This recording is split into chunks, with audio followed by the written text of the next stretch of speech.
It's apple season and we are making apple cheesecake bars. So these have a crunchy, no-bake crust, kind of like it's a graham cracker Nilla wafer crust with a creamy cheesecake full of cinnamon apples and topped with a crumble. This is an epic dessert. It's a little bit involved because there's a few different steps, a lot of different ingredients, but everything is worth it because they're so good.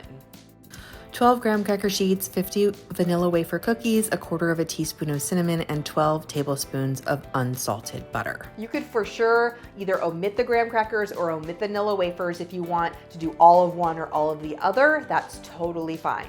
2 8-ounce packages of cream cheese, 2 large eggs, a half cup of sour cream, half cup of granulated sugar, and a teaspoon of vanilla. Secret to making any cheesecake, whether it's no-bake or baked cheesecake or just a filling or whatever it is, the secret is to make sure that it's room temperature. All of your cheesecake ingredients, the eggs, if there's sour cream in the recipe, cream cheese, all of it needs to be room temperature so you don't have any lumps in that cheesecake mixture. Now these apples, we toss them with cinnamon sugar, and I'm gonna mix that into that cheesecake mixture, spread it all on top of that crust.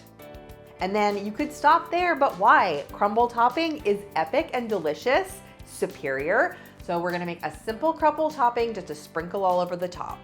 The topping is 1 cup of packed brown sugar with a half of a cup of unsalted butter that's been softened, 1 cup of all-purpose flour, and a half of a cup of quick cooking oats.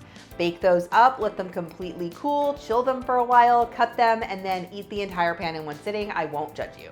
You can see how delicious these are, that thick, crunchy crust, the creamy cheesecake with the sweet apples, and that crunchy, sweet crumble on top.